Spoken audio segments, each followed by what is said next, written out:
Once there was a planet, much like any other, and unimportant. This planet sent the universe a message, and everybody came to see. I mean one, Mr. Sam.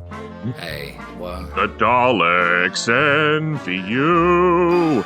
Your takes are filled with venom. Your heart is moldy dough, No. Mr. Sam. Hey! Your disposition is that of a particularly mean-spirited honey badger with ice in each toe. Out of line. I haven't been that bad this year.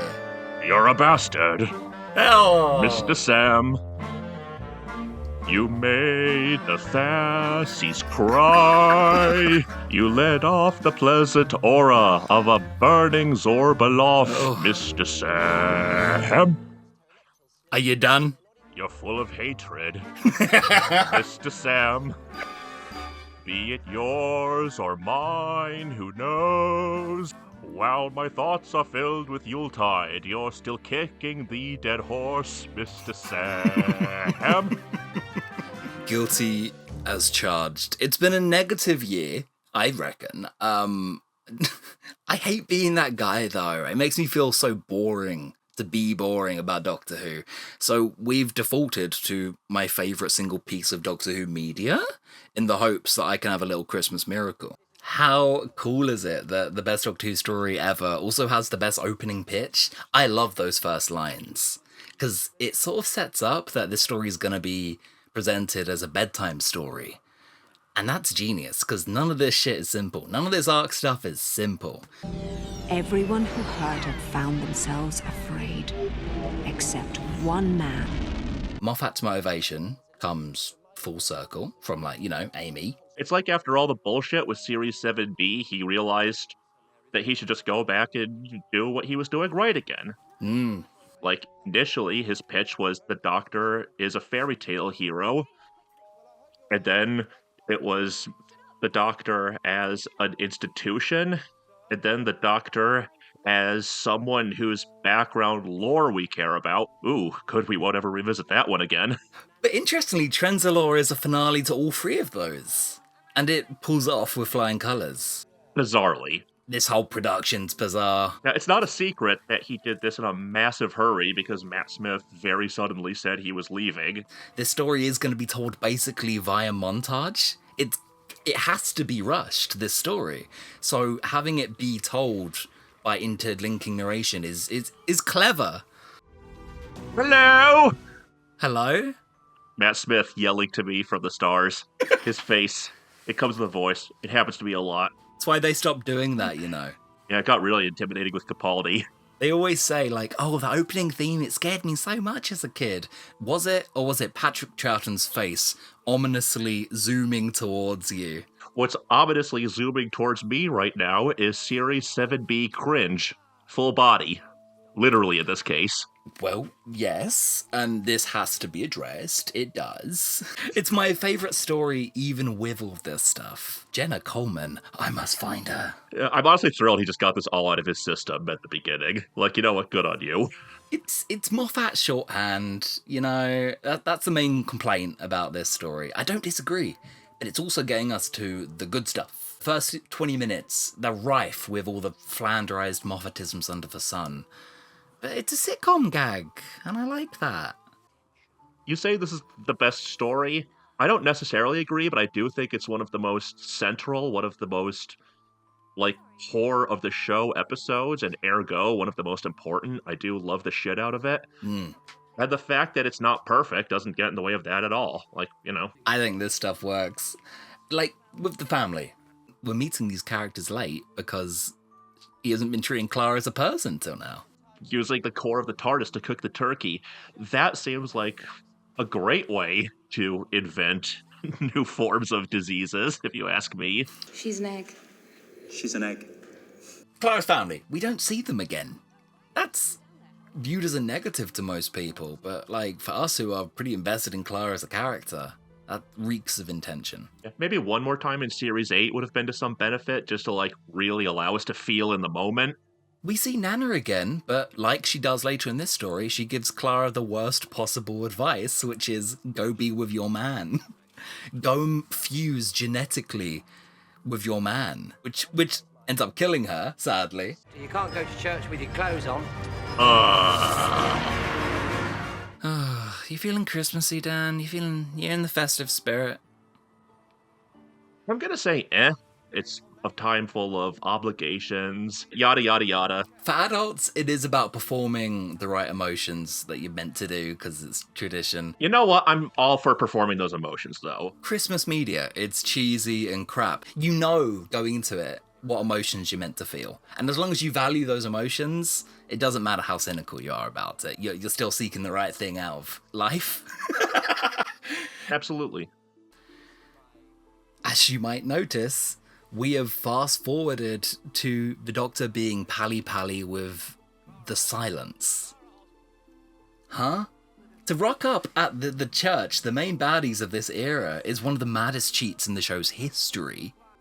And it's going pretty well. I was gonna say, can you really call it a negative when, honestly, the Silence were really starting to outstay their welcome even by the end of Series 6? Here he is talking to the head of the church, which is a woman he has lots of established sexual chemistry with. It's Riversong. With a 2-syllable first name and a 1-syllable last name. It's Riversong. Like I say, he's falling back on the Moffatisms because he got to get the script out.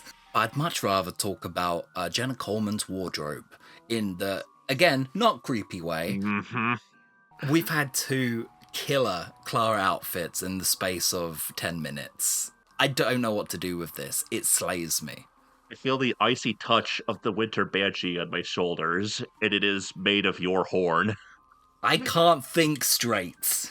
You are thinking straight! That's a problem! No, it is wardrobe appreciation. There's good people at the BBC doing good work. Davis, I'm giving you an out to change the subject and save yourself. Okay, let's talk about why this might be my favourite story ever, right? I led with that. I should probably back that up. Please. It's the whole appeal of this show in an image. The old man pulling Christmas crackers surrounded by children's drawings of the Doctor battling monsters. Like, you're taking what I like about the show and highlighting it. And it's not subtle either. Oh, it's what the story's about. William Hartnell always was described as Father Christmas in a box. And of course it's carried the show, and it is there even when it's somewhat young and strapping like Peter Davison. I think Moffat's kind of, wrapping up his vision of the show early. We've got a whole other Doctor coming, and he's going to do it again in Twice Upon a Time, but the show could end here, because everything is coming full circle, I think. It's beautiful. I mean, they always excel themselves with the modern regeneration stories, don't they? You get to see the best in the showrunner and their strange idiosyncrasies. They always sing. That's what I find. I mean, if you're not going to do a final thesis, then, what's the point, right? And this story is nothing but theses. I mean, Moffat makes manifestos into episodes. We know this. But this one literally has the Doctor shout at the sky, "Rules, don't talk to me about the rules." And that shaped my personality and the way I now ingest media. What is it? There is a weeping angel under the snow. But I'm going to try to say positive things, but I can't because this bit sucks so hard. I'm sorry. Yeah, this one's a bit of a flop. I'm going to ask, is Moffat aware that he's maybe overplayed the whole Weeping Angel thing? Especially since, let's be honest, the Silence were basically the Weeping Angels take 2. Yeah? In terms of their... Yeah. Good on him. He nailed the center of something children find scary. I think it's just a cool way to establish Trenzalore as a setting. I love this place. As you should. Of course, it's gorgeous, so evocative, but the angels are just a crap little opening threat because they're now just a part of the villains gallery. This is the first time we've ever seen them just paired up with Sontarans and Daleks and Cybermen, oh my. Which, a bit of a victory lap for Moffat, but, one he deserves. I think we've kind of forgotten how awesome and hyped the Weeping Angels were back then, because they are a bit of a one-trick pony. But you know what? That one trick is one of the best the show ever pulled, and he successfully pulled it twice. Are you talking about the angels as a metaphor for all of Moffat's ideas? No, I'm talking about Matt Smith's bald head as a metaphor for all of Moffat's ideas. Can we talk about this? No, we can't. We just can't. Sometimes a production anecdote can stay a production anecdote, right? Can't it, though? He shaved it for the Ryan Gosling directed movie Lost River. It will make you look very differently at Ryan Gosling. Like, his directorial debut is this. It makes him an incredibly darker and stranger individual than I previously thought. Maybe I should watch it. Yes, of course. It's a truth field. Oh, that is so quaint. I haven't seen a truth field in years. I'm wearing a wig. No one can lie in this town. Doctor Who, the magical trickster, is sent to go be a sheriff in a town where he can't lie. Come on. You know what I like about Trenzalore 2? I'm just realizing this. Is that the whole thing kind of screams of classic Doctor Who. Like, it feels like just a set from another show that they're just recycling for this one. And I say that in the most positive way. I love that about the Hartnell era. And I love it here. Like how, like, beautifully, intentionally artificial this place feels. It feels like a place the Doctor belongs in, which, you know, if that's not intentional, what is? Well, there's kids here, and the monsters are coming. You're saying that he belongs in a place called Christmas. That's kind of interesting. We've already said it. It's baked into the character. There's that extra ground we give to Christmas specials, right? Like, Christmas media is a mood piece above all else. It can get away with anything else if it makes you feel the right emotions. We'll take cheesy, and we'll excuse magic or big leaps of logic at this time of year. And Yeah. Doctor Who needs that leap of logic. It needs that audience to go with it. So I think this is Doctor Who in its most natural habitat, maybe. This is an annual watch for me. This is about when I start feeling Christmassy. I get that. For me, it's Santa with muscles, but I'm weird. Alright, so the crack's back. I told you to stop being pervy. Hey! We had the God Complex just a second ago. Fun fact, the first episode of New Who I consciously remember watching. This was wrapping up a lot for me. Yeah, it would, wouldn't it? Wow, all those 6B mysteries are coming home to roost. Sometimes in quite superficial and rushed ways. But I remember on broadcast feeling so frustrated with the big box of mysteries. It was finally acknowledging them again. So I was in cloud nine. Even seeing the silence had me, like, begging for something. So great, because I was so invested back in Series 6B, and my investment fell so hard after the wedding of River Song. Same. May I just say, botched it.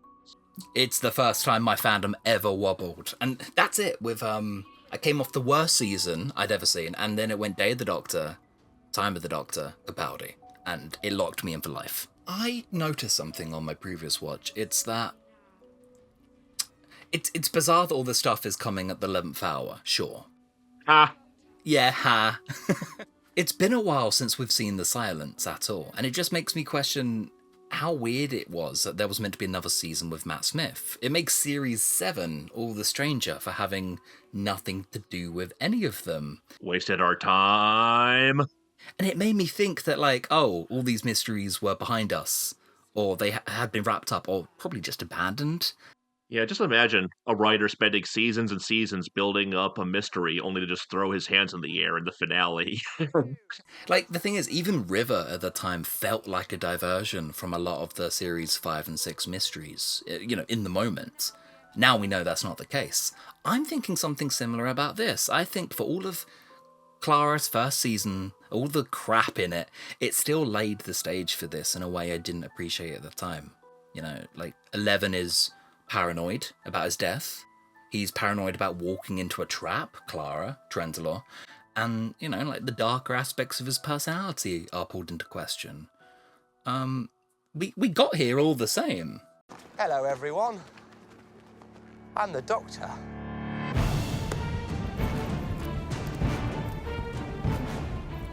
Attention, attention, all chapels and choirs of the papal mainframe.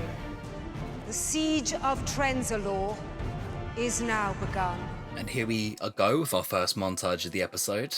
Moffat's falling back hard on his time skips, but he is very, very good at them. He's been doing it since he took the show over. It helps that Matt Smith is so good at selling them, who can make you believe that he's been experiencing things for centuries between takes. He's got a few of the show's cringier moments, but most of the high points. Brilliant actor. It's crazy how he's 30 whilst recording this. Whilst this was in production. He took a little bit of Tennant, saw a little bit of Charlton, and he went, oh yeah, no, I got it. I can crack this show in half. Seeing right through to the heart of it. And yet Moffat finds time to put in some of his lows, too. Well, looked invisible to me. Clara! Wooden Cyberman! Nice! For instance, have two Straxes. All of the Doctor Who Rogues Gallery is attacking at the same time in a battle royale. It's hype as shit, and it's chump change to the Doctor at this point. Love it. You know what's interesting, too?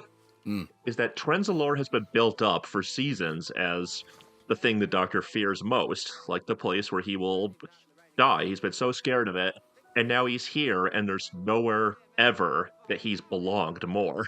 Nowhere where he's soared higher, if to put it in Moffat terms. What we have right now is a perfect example of what I was talking about with Christmas media. Because when else would we accept a wooden Cyberman? Can I say? Or the Doctor being given a Christmas gift of a whole new regeneration cycle. That's an arse pull, plain and true. But we don't care when it comes to anniversary specials, when it comes to Christmas specials. Use that good faith to your advantage. Moffat always does. Silly, but what's happening here? The Doctor is living his absolute best life. And things like the wooden Cyberman are a great visual indicator. Like, already the Cybermen have sunk this low that they're resorting to this to get in. Because all the dignified plots have probably already happened.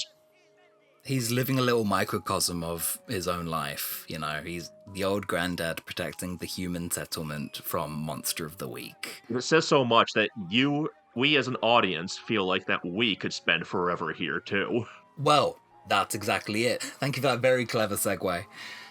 So we would have had Series 8 with Smith by the original plan. And as a result, I made the observation a while back that all of Smith's arc gets derailed. It's told out of order. He ends up having to share some of the end of his development with the 12th Doctor. I heard you saying that, and it really did put a lot of Series 8 together for me. Like, it makes so much more sense if Smith is still around. Kind of works, because we've just come off the heels of Day of the Doctor, where he's just fixed the Time War. And now the Time War threatens to happen again, but this time he's going to face it as a children's folk hero, rather than a soldier. Oh yeah, I'm perfectly fine with this as is, but it just puts Series 8 into an interesting new perspective for me. It sort of reverts a bit, doesn't it? Because to have him asking, Clara, am I a good man? And all these themes about generals and soldiers, this was the ending to that arc. His story ends with the Siege of Trenzalore, where he doesn't face it as a general. This is so much better an answer to the question, am I a good man? Because instead of the frankly weak sauce shit we got at the end of Series 8, like, we're seeing right in front of us the most definitive yes as possible as an answer to that. It's just not where it belonged. He has to come to the conclusion of, well, I'm an idiot, because the original answer is plain as day. It's Clara, like in Day of the Doctor, be a doctor. Be your own ideal of yourself, and never compromise it. And that's what Trenzalore is. Something that's interesting about Clara, by the way, that we're seeing here, is that after Series 7B had the worst Doctor-Companion dynamic of all time, I will hear nothing else. What's interesting in Day of the Doctor in this is seeing her really take the first steps to becoming Capaldi's Clara, aka one of the best companions of them all. It's happening right now, isn't it? Yeah, the thesis statement of her in this episode is that she is the companion he cannot get rid of, which is so much more compelling than she exists across his timeline, whatever the fuck that even means to this day. Yeah. People complain about Clara becoming the main character of the show, and Name of the Doctor does, I think, force it. It does force how important a companion Clara is. But Day of the Doctor and this earn it so naturally. Yes. If you look at the Doctor's point of view, she's the one who was always there in the most dire moments of his life. She gave him the advice to stop the Time War. She ends up inspiring him, moulding him in Listen. That's a whole other thing. And he spends however many 100 years with her as the incumbent companion. She is the companion, the definitive one. And you buy it because now she's a character. I know we talk about this a lot with Moffat, but it's telling that, like, when he tries to give a plot reason why Clara is the definitive companion, he falls maybe as hard on his face as he ever has, but when he gives character reasons why she is, he nails it. He does the impossible. Yeah, Time of the Doctor, this one is about the titular character. His name is in the title. But we explore him, as we've ever done, via Clara. So it's also transitional for her taking onus of the show from here on, in a way that, like, even further than Rose and Donna did. Everything ends. Except you. Series 7B, Clara, is a crush, right? That's their relationship. But then Day and Time. I think what Day of the Doctor is really about, on a character level, is Clara falling in love with the ideology of the Doctor. Falling in love with him as a concept. And then that's why she's distraught when she's in the barn at the end. And he's about to stop being the Doctor. He's about to fail that promise. She loves the promise. It's broken, that one. It doesn't have a gun. That's why he's the boss. A soldier so brave, he doesn't need a gun. He can keep the whole world safe. And that's all I can see when I watch Time of the Doctor now. Going to put this conversation on hold because I feel we have to acknowledge the magic trick that's happening in front of us now. Handles! You know, I met Handles. I've actually met him. Yeah, I've heard that. I'm very jealous. He was at Time Fracture. I went to the bathroom and he was just sitting there. Thank you, Handles. And well done. Well done, mate. 30. He's 30 years old. Yeah.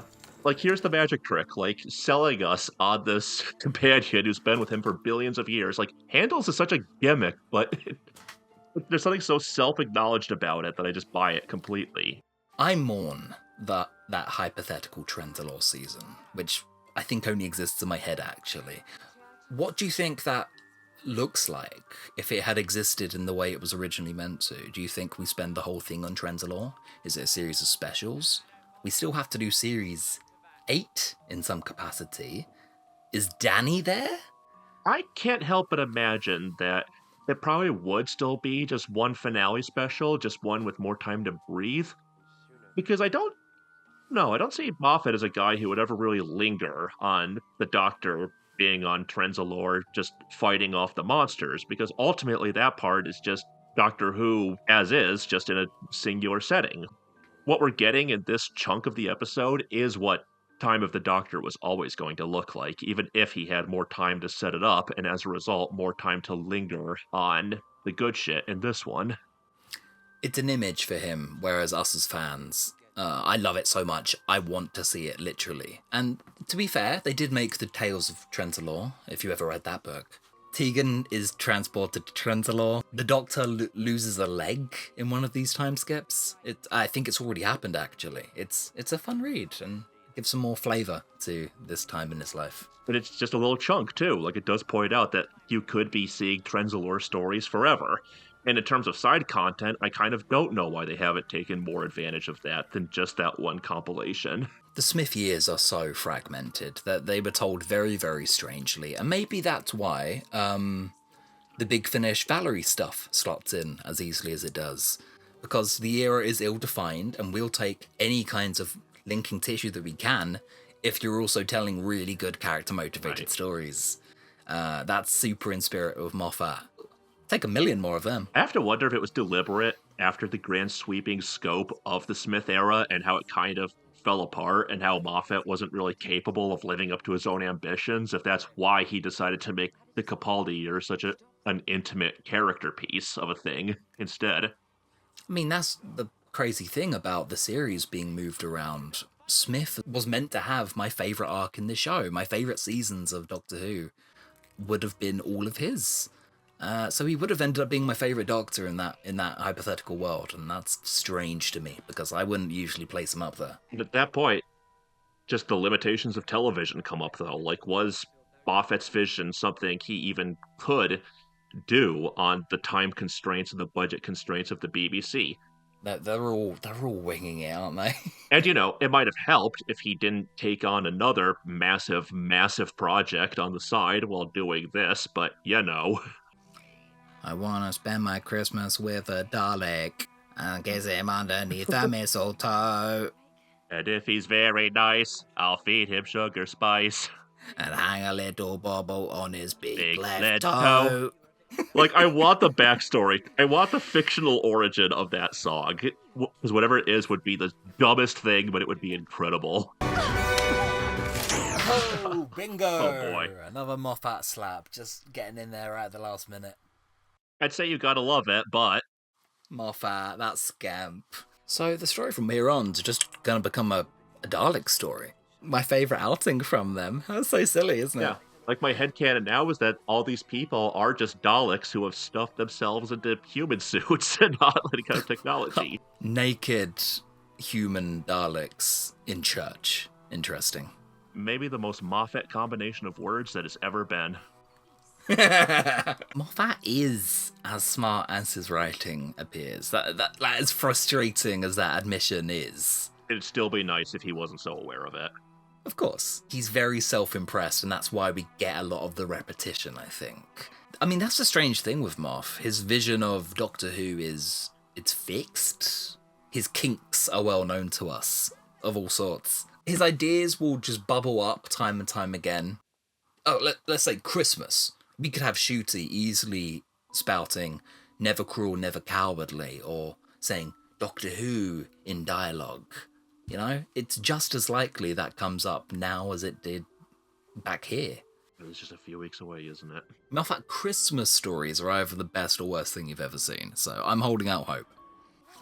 It's just a matter of whether or not he has an idea that year. Mandated fun. Showrunners having to do it every year would put them in a box sometimes. But we've got the British A-listers to waste. Like, he had nothing. Oh, it's my favourite shot in the show. Mwah. Oh my god, yes. So epic, so genuinely epic and mythic this episode pulls off. And it's like, if you take away the shadows, it's actually a very stupid image, is what's funny. But damn it. Of course, yeah. You show it to my dad, he's not gonna fucking... But something my dad will understand is a awkward, miserable, mundane Christmas. We've never seen this in the show before. I appreciate this. God knows why, but a lot of Rose, a lot of Series 1 is in this episode. Go on, Clara. Have a spiffing life. These are the same beats. The next time Clara's gonna see this boyfriend that Nan's talking about, he's gonna be the same age as her Nan. Moffat does interesting, profound time traveler's wife stuff when he's not even noticing. I just realized what an interesting beat this would have been with River.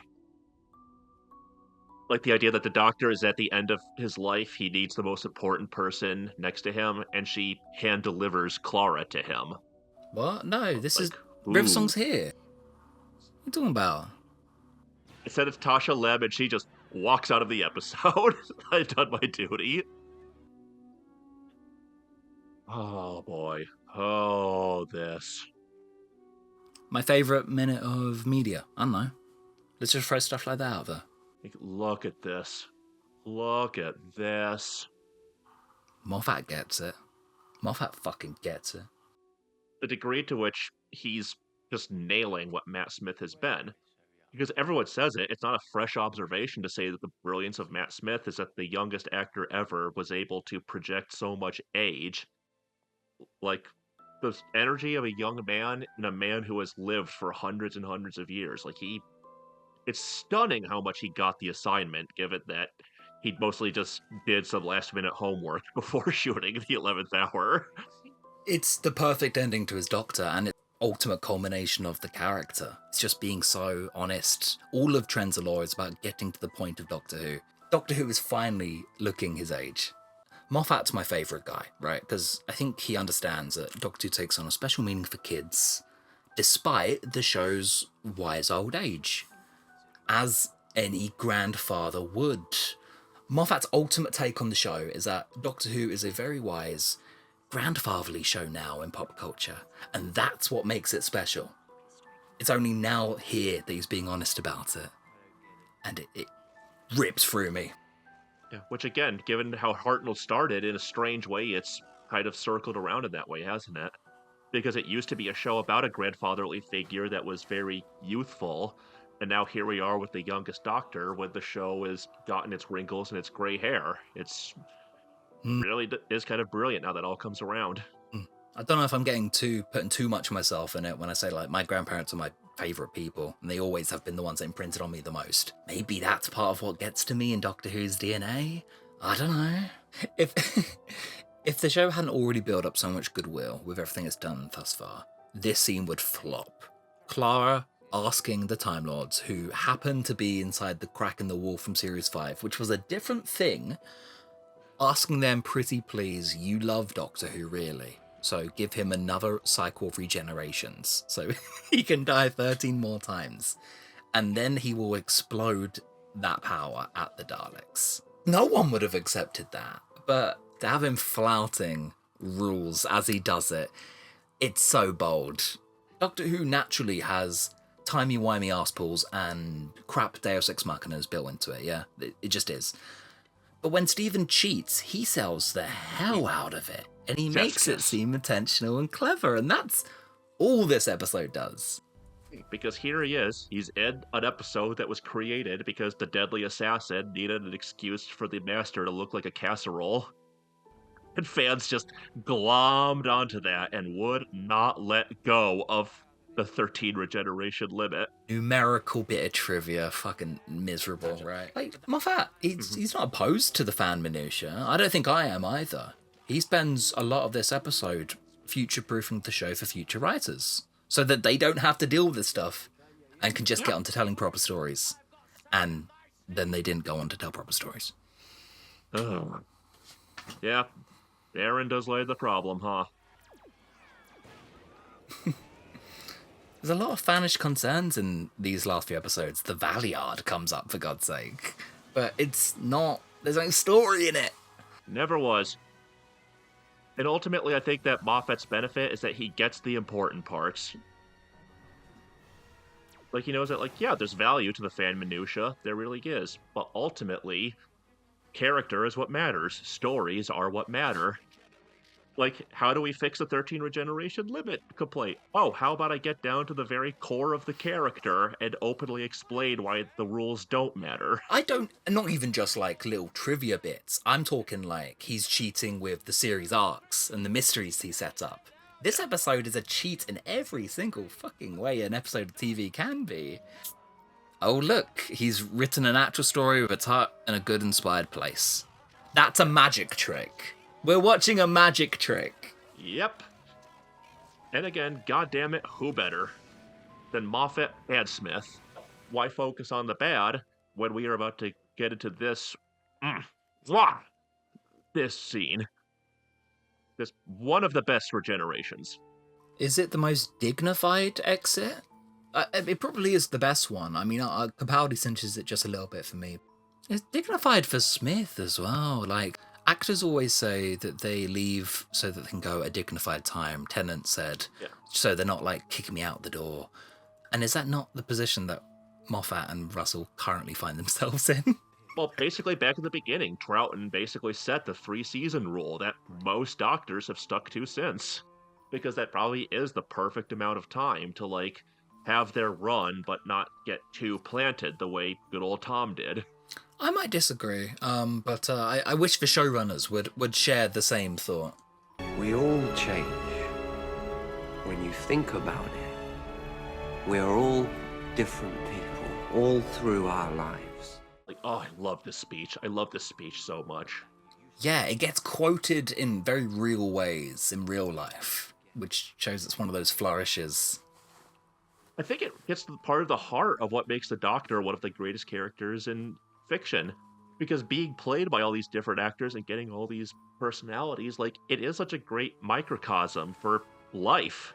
I feel the weight of all of those 50 years in this episode as a result. How Matt Smith tapped into those 50 years of fan attachment, I don't know. It's so brilliant, even though it ends with two bald people and their bad wigs saying fine people. The fact that Karen Gillan did come off the set of Guardians of the Galaxy to do this, like, what a sport. Still wiping the blue paint off. Yeah. What a sport. Yeah. It's an important part of her career, she'll acknowledge it. Even if the Doctor kind of goes off on one last, but fuck Rory, though. Clara! Bros!